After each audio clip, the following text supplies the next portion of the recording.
Information laundering is really quite ferocious. It's when a huckster takes some lies and makes them sound precocious by saying them in Congress or a mainstream outlet. So disinformation's origins are slightly less atrocious. It's how you hide a little lie. It's how you hide a little lie. It's how you hide a little lie. When Rudy Giuliani shared bad intel from Ukraine, or when TikTok influencers say COVID can cause pain, they're laundering disinfo and we really should take note. This dingbat, that deranged, precocious woman as she was called, she was supposed to run the Disinformation Governance Board. That woman right there, Nina Jankowicz. What makes this phenomenal is that Nina Jankowicz, A, was spreading Russia and Trump propaganda for years, put that down, meaning the person who they put the head of the Disinformation Board was actively and literally for years spreading disinformation. Can't get better than that. On top of that, the Hunter Biden laptop story, she said that was fake. That was Russian disinformation. And actively went on Twitter in order to propagate literal disinformation because the Hunter Biden story was real. It was real.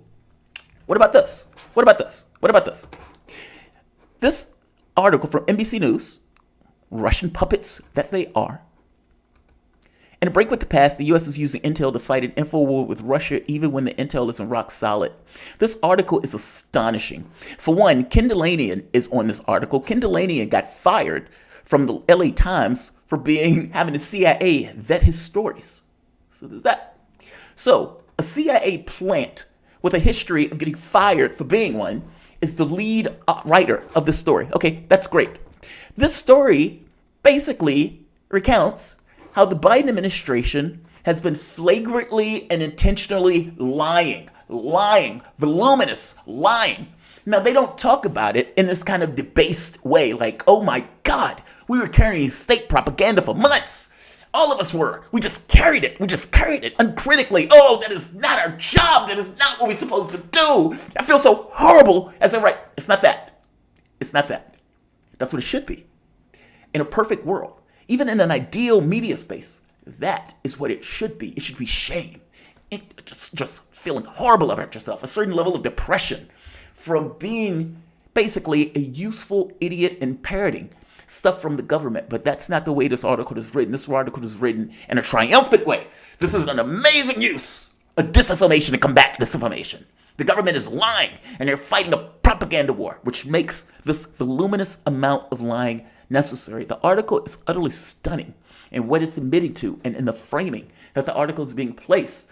And even more so, the fact that a media that is not NOT, supposed to be an appendage of the U.S. government, is carrying one thing after another that that government is putting out that is obvious on its face, radically self-serving, lies, mendacity at a level that I have never seen and never witnessed. And yet, the media carries it, continues to do so. And even in the article talking about the level to which they were lying, they even are talking about lying, even in the article itself, as they're talking about lying, as they recount stuff that there's nothing to back up with, despite the fact that the entire article is pointing out stuff that the government basically just made up. Question: would the Disinformation Board, ran by that dingbat, Nina Jankowicz, have flagged any of this? Meaning any of the lies that the government was putting out about the war in Ukraine, would the Disinformation Board have flagged anything that the government said as disinformation? If the media didn't do it, I have a hard time believing that that organization would have done it. So again, I ask, what is the point of the Disinformation Governance Board? If you're not going to point out actual disinformation that is put out by your government, then what are you there for? Is it that we accept the lies of the U.S. government, but we're going to put down contrary narratives coming in? What if those contrary narratives are true? Especially in the context of a U.S. government that has been lying for months and admitted so. Why do you need a governance board? RT, they got rid of that. Social media, from the standpoint of Twitter and from the standpoint of YouTube, have literally eliminated alternate sources and points of view, either demonetizing those channels or getting rid of those channels. PayPal has gone as far as to eliminate the funding source of organizations that are pushing narratives that run contrary to the narratives that these guys were pushing. It's not that they're not true. It's not that. It's that they are putting pressure on a narrative, and a singular narrative that the media and the government has basically been running with. even when they have been running with lies and have admitted that those things were lies. Hasn't stopped them from lying. So again, why are you here? You've eliminated contrary sources of information. You've done that. The media is on one very specific note. It's almost like they got the memo. You've already got that. The government that's lying, you're not going to contest anything the government is lying about. So why are you here? Why is this end run around the First Amendment something that the Joe Biden administration wanted to construct? And with that, if it's not going to attack the government for saying lies, why are you there? Why are you there? This board got all sorts of flack when this was released. People freaked out. Whoa! You're creating a ministry of truth. This is Orwellian.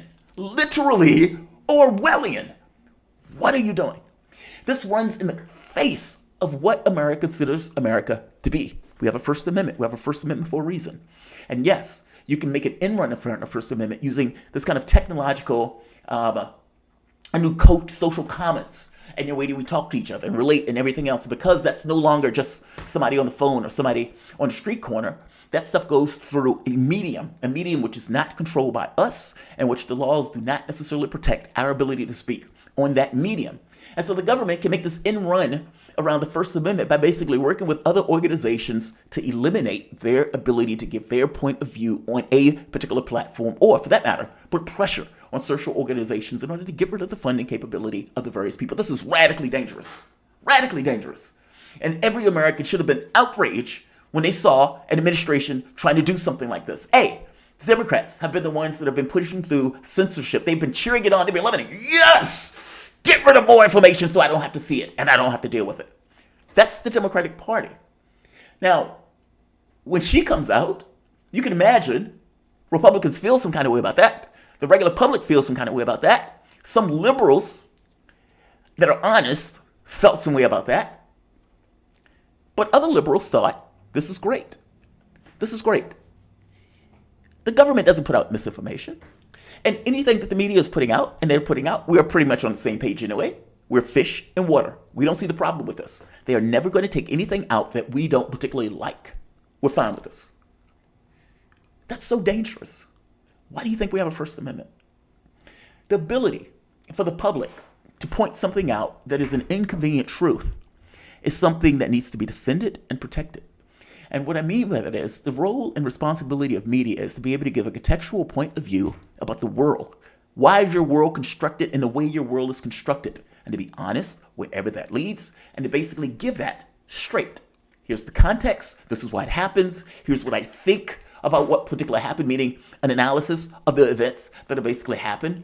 And yeah, you may not like that, but that's what that is. And sometimes the ability to say that is radically important, especially in situations of war, where you have a deranged leader that is getting you closer and closer to the brink of oblivion, while the media obfuscates and hides that fact and doesn't prepare the person or the public to give them an understanding that, look, it is Biden's policies that are creating this kind of economic crisis in the United States and Europe. The reason you're paying more for gas, the reason you're not able to get this particular product or that particular product is directly related to the policies that are taking place. The reason the economics of this country have gotten that much more unstable is directly related to what the president is doing.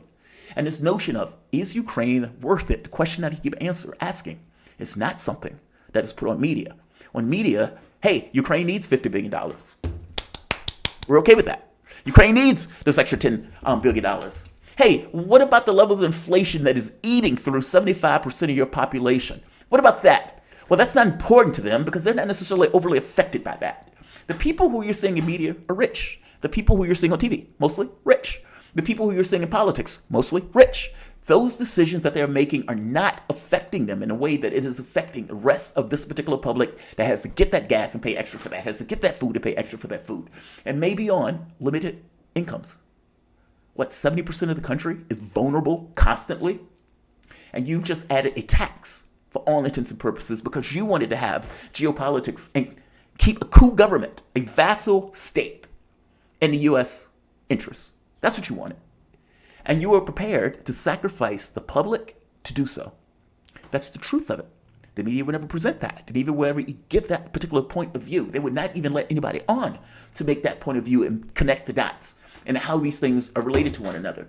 They've obfuscated why this war is taking place, the U.S.'s culpability in this war, Europe's culpability in this war, NATO's culpability in this war. They've ignored and lied about all that. The fact that Ukrainian military have been killing Russian-speaking Ukrainians, or for that matter, ethnic Russian Ukrainians, for the last 8 years. We don't care about that. We don't care about that. We're not going to bring that up.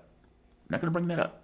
We're not going to bring up the Minsk agreements. We're not going to bring up NATO expansion. We're going to not bring up how this is provocative, to put it mildly, that all of them knew about it, including William Burns. We're not going to bring that up. That's too much context. And in the case of context, this is clearly disinformation because it runs roughshod over the story that the U.S. government is giving, despite the fact that everything that I just said is flat fact true. Flat fact true.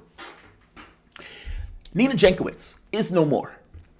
The Disinformation Governance Board that was going to put out disinformation and basically cover disinformation coming from the U.S. government is now defunct. It is being paused. The conflict, or the people, and the response to this board, overwhelmingly negative. And the Biden administration paused it. Nina Jankowicz resigned. This board is on ice. We got him. This is a win. Let's talk about it. Welcome to the soapbox. Bastard. There we go.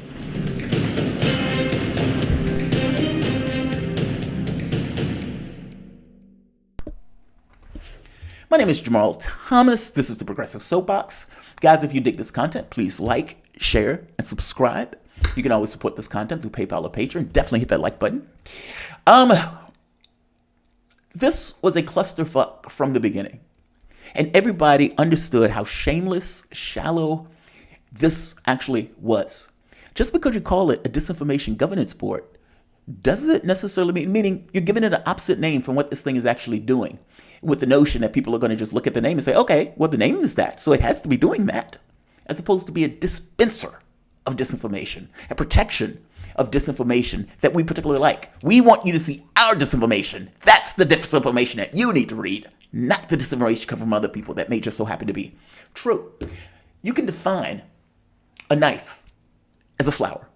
You can do that. Nothing stops you from doing that. But it doesn't change the reality of what those things are and the properties that are associated with those things. I'm making the point that you could say this story isn't true all you want. You can say this story is false all you want. It does not change the reality of whether those things are true and false. The reality of it is how you are defining true and false is purely and entirely determined about whether or not it is in your personal best interest. I'm saying from a political standpoint. And what you're putting out is in order to shape the perspective of the American public to keep it within certain bounds so they will continue to support this war effort that we are being dragged inexorably closer and closer to oblivion. That's the point, right? And so when this first came out, there was all sorts of pushback immediately when this first came out. Mayorkas, head of DHS, had questions that he needed to answer from members of Congress. He gets excoriated, and he looks utterly and completely ridiculous. I've never seen a man look this stupid in my life. And yet, Mayorkas, right here, listen to him try to defend this, and let me know whether you think this turns out well at the end of this. Meaning, what's your appraisal after you hear DHS head explain and try to justify why this organization needs to exist? This is Mayorkas. When the department picked her, was the department aware of her TikTok videos? Senator, They're really quite precocious.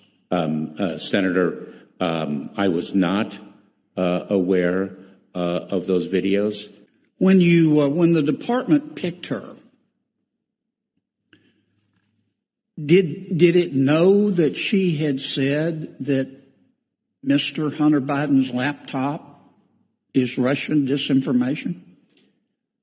Senator, let me repeat myself and add one other fact. I was not aware of that. We do not discuss the internal hiring process. Ultimately, it's the secretary. I'm responsible for the decisions of the Department of Homeland Security.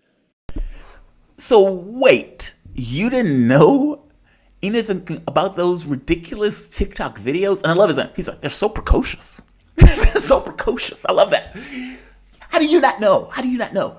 Let's make this be more astute. Let's get more specific. Here's another one. Mayorkas, doing his best to defend the Disinformation Board. Already, hey, we didn't know anything about that. We don't discuss hiring decisions, etc. All right, let's go further. Josh Hawley.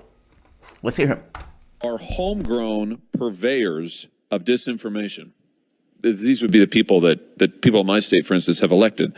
They do not want to remind the American people of these inconvenient truths. They choose instead to shout lies through a megaphone, capitalizing on their constituents' unfamiliarity, ambivalence, or polarization. Let's just, one more time. The president's supporters in Congress are homegrown purveyors of disinformation. Does this sound like somebody who's neutral to you? Senator, let me share with you that I am not focused on her past comments. I am focused on... Wait a minute. Why in the world wouldn't you be focused on her past comments? If I may, because I am focused on the mission upon us and ahead of us. And what I've already... You've hired her for this job and you haven't looked at her record and you're not concerned about it? That's not what I've said. You just said that you're not concerned about her past comments. What I said is I am focused on the mission ahead and accomplishing that mission.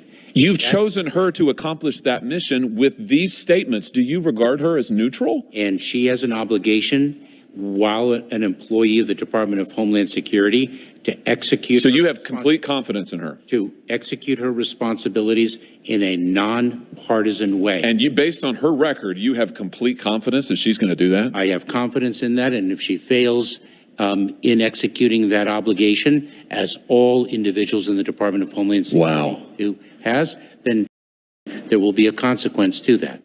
Wow. I love Josh Hawley at the end. Wow. Wow. That is mind-blowing. You didn't see the stuff that she was writing? You brought somebody on this board that is supposed to be nonpartisan, honest in the way they're looking at the world, not taking a political bias one way or the other. Look at all of the stuff. It's voluminous that this woman was writing. This woman is a dingbat. Why would you choose her? We're looking forward. We're looking forward for the mission.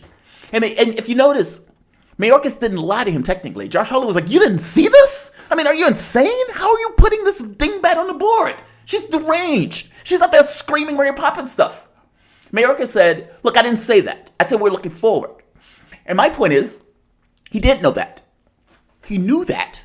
This wasn't a bug. This was a feature. We didn't choose her because she was a nonpartisan person. We chose her because she was a goddamn dingbat. That is the exact reason we wanted her in that spot. We needed somebody to give a wrong answer, and she was right there. Willing, ready, straight face, give that wrong answer. Singing it all along the way. That's the point. When he makes the point to Hawley, we're looking forward. We're looking for her to do this job, and we're going to do blah, blah, blah, blah, blah. It's not that they didn't look at her past. They knew her past. They were fine with her past. They're trying to defend it. They're fine with it. That wasn't a bug that she wrote all of that nonsense, that she was pushing the Trump stuff, that she was pushing the Hunter Biden stuff, that she was attacking various people as liars in other states. That wasn't a bug. That was a feature. That was a feature. And Hawley should have said that. So wait, you're saying that you did look back at that stuff and you still put her in that position? So wait, you hired her as a feature? Meaning this stuff wasn't a bug? You knew about this when you put her in that wrong spot? That's disturbing. That's disturbing. How do you, with a straight face, have to contest, meaning a person who's supposed to be head of a board dealing with disinformation, meaning they need to be honest arbiters, has a past littered, indicating that she is decisively not an honest arbiter, and she gets it wrong constantly, voluminously, and publicly, over and over and over again. You chose this person. How did you not know, and why wasn't that relevant in your decision to put that person on the board? Why? My contention, it wasn't a bug, it was a feature. Rand Paul, and I would point out that you should listen to this entire Rand Paul clip. It is amazing. I see somebody get completely and totally deconstructed is a beautiful, beautiful thing. And Rand Paul does this phenomenally. Tell Putin you shouldn't do this. Senator, what are you going to do? Senator, let me explain what we do in the Department of Homeland Security with respect to disinformation, and frankly, what we've been doing for nearly 10 years across different administrations. The cartels the cartels propagate disinformation that Title 42 does not apply to a particular community of migrants from a particular country. How are they propagating this? If I may, through social media. And what we do through U.S. Customs and Border Protection is actually communicate via social media and other channels that is false, that we do apply Title 42. So let's say there's Russian disinformation as well. Are you going to take to social media and broadcast that people are broadcasting something incorrect about what do you think is Russian disinformation? Senator, let me emphasize. Well, you said the other day Russians, and now you're saying not so much the Russians, you're saying the cartels. No, I'm not. No, I'm not, Senator. You're mischaracterizing my statement. Then what are you going to do if there's Russian disinformation? You're going to broadcast something on social media? Allow me to share when we become involved in the Department of Homeland Security. We become involved when disinformation poses a threat to the security of our country. It is when there's a connectivity to a threat to our country. It could be a connectivity to violence. And what this working group does, is precisely what I would think you would want it to do, which is to take a look at the disinformation work that our department has done and ask the following questions. Do we have policies? Do we have guardrails? Do we have standards? But here's the problem. We can't even agree. We can't even agree what disinformation is. You can't even agree that it was disinformation, that the Russians fed information to the Steele dossier. If you can't agree to that, how are we ever going to come to an agreement on what is disinformation so you can police it on social media? Right there. Right there. For one, Rand Paul is right. They brought up Russians. I think they said something about immigration. But mainly, they were talking about this as the Russians, Iranians, etc., foreign actors trying to get disinformation. Rand Paul asked them in the beginning of this about the Trump dossier, the Russian dossier, or I'm sorry, the Steele dossier. Can we admit that the Steele dossier, this thing that you guys spent all of this money on, tried to have a soft coup with the president on, can we agree that this is disinformation that you guys put out? Mayorkas could not say yes. Rand Paul's point is, if we can't agree that something is literally disinformation that was proved to be disinformation, and you can't even admit it, how can you ever set up a board where you can make the determining factor about what's true and what's not? You can't even admit that that's false. That's false. That's a good point. Let's keep going. Senator, I have 2 points, if I may finish. Number one, that what this working group does, because it's not an office, what this working group does is ensure that there are guardrails, definitions, standards to make sure that the free speech rights, the civil rights, civil liberties, and privacy rights of individuals. So do you think COVID disinformation threatens our national security? And number two, if I may, Senator, and number two, is it your proposition that when the cartels spread disinformation with respect to our immigration policies to try to lure vulnerable migrants to our border illegally? I think you've got no idea what disinformation is, and I don't think the government's capable of it. Do you know who the greatest propagator of disinformation in the history of the world is? The U.S. government. Are you familiar with McNamara, the Pentagon Papers? Are you familiar with George W. Bush and the weapons of mass destruction? Are you familiar with Iran-Contra?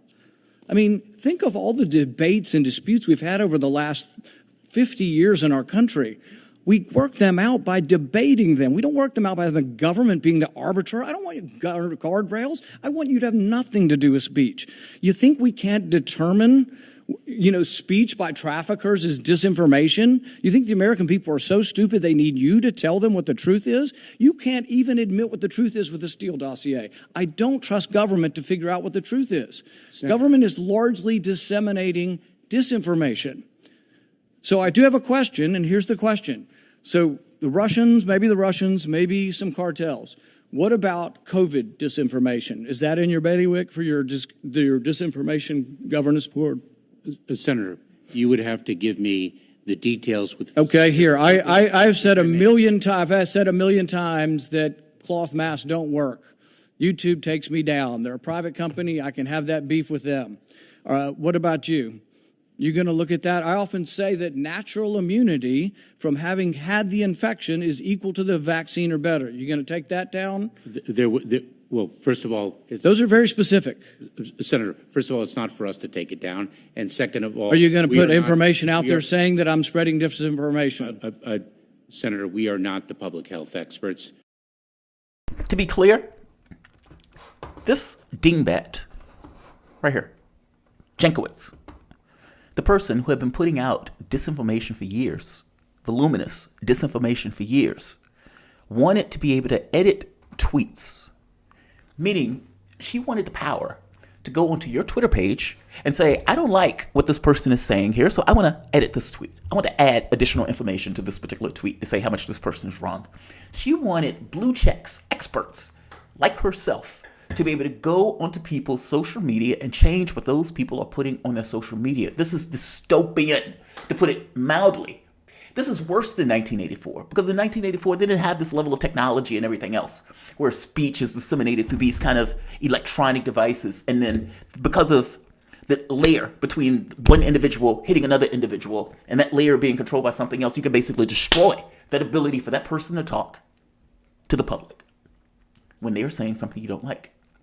She wanted the power to even do this to social media.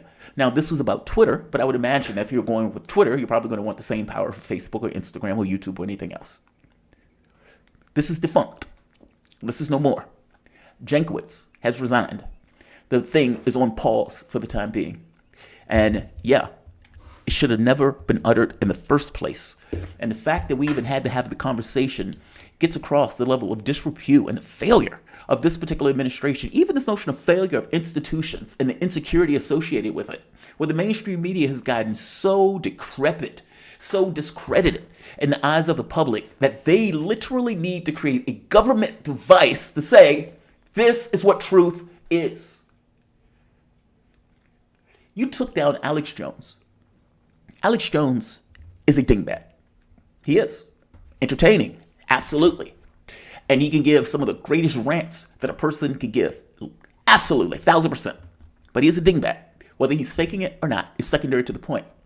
The notion that your media space, that's supposed to be credible, that's supposed to be informative, that have millions of dollars to do one very specific job and give a contextual information to the public, you were so rattled by Alex Jones and Insecure because of the way the public was looking at you at the level of discrediting that you guys have basically accepted on yourself for the stuff that you've been putting out for all these years, that you were concerned that he was going to put out something that was going to challenge a narrative that you were putting out, despite the fact that you're supposed to be the arbiters of that stuff. Meaning, why have you gotten into such a paltry position in the way that the public is seeing you, viewing you, weighing you as being truthful, or for that matter, fake? Why has it gotten to the position where the public looks at you as being demonstratively, mostly fake news? Why? Why? Do you think that's something that the public did? Or is it something that you were doing? Weapons of mass destruction, 9/11, Iran-Contra affair. Hell, you can even go to Trump in Russia that we basically spent 3 years on, which was basically a psyop that you ran every day for 3 to 4 years.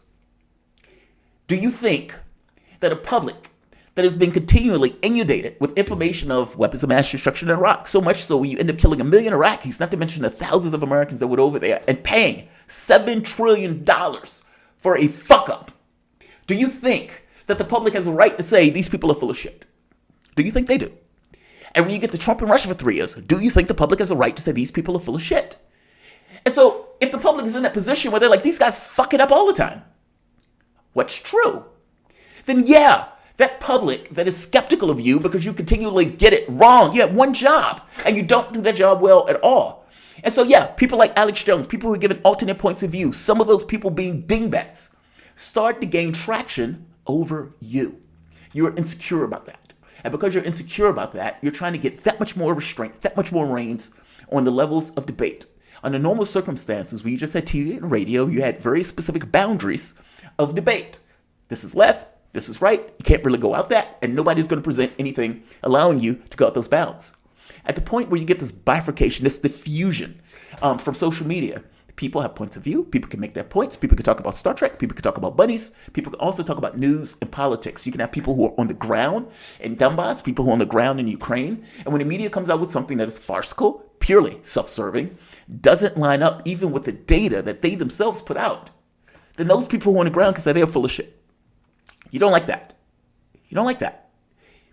Meaning, the problem here is that social media allows so many points of view that the government has basically lost control of the media space and the message. And the moment that the media space and the message that they put out from a standpoint of television or radio got so discredited that all of these other diffuse voices get their say.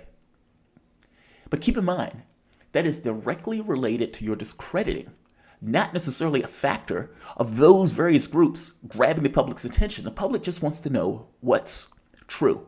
Yes, there's stuff that they're going to have for political ideology and views and everything else, but I'm not talking about the edges. I'm just talking about the public. What's true? What is contextual? Give us the information necessary to make rational decisions to set our reality and our government in a particular way. That's what they want. And when they realize they're not going to get it from you, they go elsewhere. That's your issue. Your issue is that you're fundamentally dishonest, systematically dishonest. And the way that you carry water, for God's sake, how do you write an article like this with a straight fucking face? How? How do you do that? How do you do that? How do you do that? How do you literally write an article saying the government has been lying for months and we've been carrying that water? And your justification of it is we're getting in Putin's head. As if Putin gives two shits about the lies that you're telling to your own public, and as if he is reading the nonsense that you guys are putting out. Why do you think that? This is kind of my point. You carried all of this for months. Imagine, do you realize the gravity and importance of media is never higher during the times of war? How many people are going to die as a result of you not giving the American public a contextual understanding of events? How many people are going to die because the public doesn't know this notion that we have taken one provocative step after the next, working with NATO in accordance. The public needs to know that. The public needs to have an understanding of it. The public may still come to the side of, yeah, Russia shouldn't invade it. But at the very least, they would understand this is not black hat, gray hats. This is far more gray. And honest actors who are looking at this stuff and saying, okay, well, what's true? Well, this is true from the standpoint of the West. This is true from the standpoint of Russia. This is where I stand on this, and this is the reason why. You don't do that. You don't allow that conversation to take place because you don't want those people to come to a conclusion that is against what you are doing and have those people start speaking out saying, hey, we should not be giving the money like that. Why are you continuously pushing this war? Why did you overthrow that government in the first place? Why did you continue to expand at the point where the Soviet Union fell? You all knew that this was a red line. You said it when the Soviet Union fell. William Burns said it, CIA director, who's clearly a Russian plant at this point. Why were you guys doing things that could provoke a war? That's the point. And why am I paying extra money for you to do that? Why are you doing that?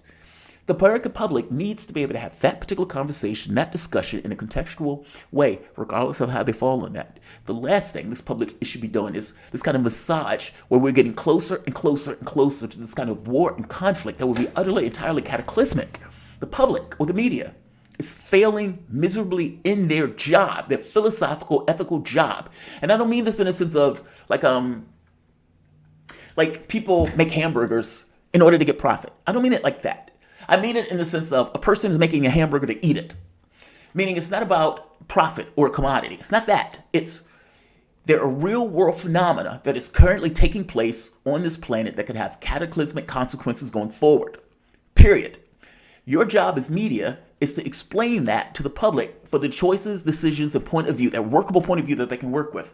As opposed to what you are doing is massaging the public into this mindset of a fake reality. I am saying that this is beyond this note of commodification. They're real world events that the public needs to know about to prevent an utter disaster. I'm bothered by it, that's all. And I love the fact that the board took it in the teeth. Good. It should have never been uttered in the first place. It should have never been open in the first place. And from the standpoint of social media, there should be laws that defend and protect the person's right to speech. Yes, they're a private company. Doesn't matter in the least. There are all sorts of private companies that are around the globe that have certain qualifications that they'd have to have just to open their doors.